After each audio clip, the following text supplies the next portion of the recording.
Beyond your self, অর্থাৎ শুধু নিজের কথা না ভেবে অন্যের কথা ভাবো। সবাই চায় নিজের জীবনে কিছু পরিবর্তন আসুক, কিন্তু খুব কম মানুষই জানে এই পরিবর্তনের শুরুটা কোথা থেকে করা উচিত। আমরা সারাক্ষণ নিজের সমস্যা, নিজের চাওয়া, নিজের স্বপ্ন নিয়ে এত ব্যস্ত হয়ে পড়ি যে অনেক সময় খেয়াল করি না আমাদের আশেপাশে দাঁড়িয়ে থাকা মানুষগুলো দিনের পর দিন ভিতরে ভিতরে ভেঙে যাচ্ছে কিনা। তুমি কি কখনো খেয়াল করেছো তোমার এক বন্ধু আজকাল খুব কম কথা বলে? কখনো কখনো খেয়াল করেছো তোমার বাবা এখনো সেই পুরাতন জুতাটাই পরে? যে টাকা দিয়ে তিনি নিজের জন্য এক জোড়া জুতা কিনতে পারতেন, সেই টাকা দিয়ে হয়তো তোমার জন্য কিছু কিনে এনেছে। নিজে হয়তো 10-22 সেলাই করা জুতো পরবে, কিন্তু তোমার বেলায় একটা না ছিঁড়তেই অন্যটা নিয়ে হাজির।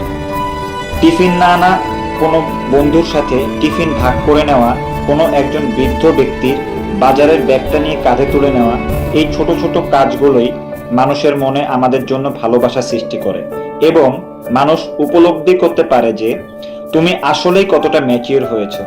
আমরা সবাই চাই ভালোবাসা, সম্মান, গুরুত্ব, কিন্তু আমরা ভুলে যাই এই জিনিসগুলো কখনো একতরফা পাওয়া যায় না। সবসময় আমি আগে আমার চাওয়া, আগে এই দুশ্চিন্তা বন্ধ করতে হবে। সবকিছুতেই 16 আনা বুঝে নেওয়ার মানসিকতাও বদলাতে হবে। আমরা ছোটবেলা থেকেই শিখে এসেছি ভালো রেজাল্ট করতে হবে, জীবনে বড় কিছু করতে হবে, নিজের স্বপ্ন পূরণ করতে হবে। হ্যাঁ, এসব ঠিক আছে, কিন্তু মাঝে মধ্যে না আমরা এতটা নিজের মধ্যে ডুবে যাই যে আশেপাশের মানুষগুলো আমরা দেখিও না, বুঝিও না। একবার এক রিকশাওয়ালার গল্প শুনছিলাম, নাম ছিল মামুন ভাই। ঢাকা শহরে রিক্সা চালান, প্রতিদিন যা আয় করেন তার একটু একটু করে কিছু টাকা জমিয়ে বস্তির বাচ্চাদের জন্য ছোট একটা স্কুল চালান। এই মানুষটার নিজের জীবনের হাজারটা কষ্ট, সংসার চালাতে হিমশিম খান, তবুও তিনি বলেন, আমি না ভাবলে আর কে ভাববে ওদের কথা।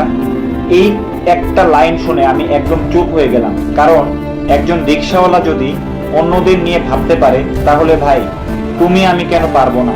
তুমি কি জানো তোমার খুব সাধারণ একটা কাজও কারো কারো জীবনে অসাধারণ একটা ভূমিকা রাখতে পারে?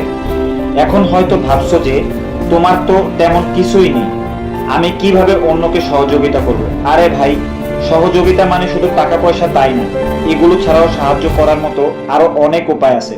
দরকার শুধু মন মানসিকতা। যেমন ধরো, বাসে একজন বৃদ্ধ দাঁড়িয়ে আছে, তুমি চাইলে উঠে পড়ে তোমার সিটটি দিয়ে দিতে পারো।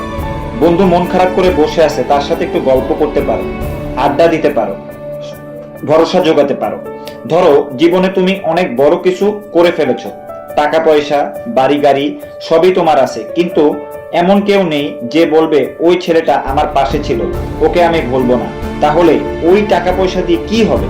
আসল সফলতা আসবে তখনই যখন তুমি চলে যাওয়ার পরেও কেউ তোমার জন্য দোয়া করবে, মনে মনে বলবে এই ছেলেটা না থাকলে আমি আজ ওখানে থাকতাম না।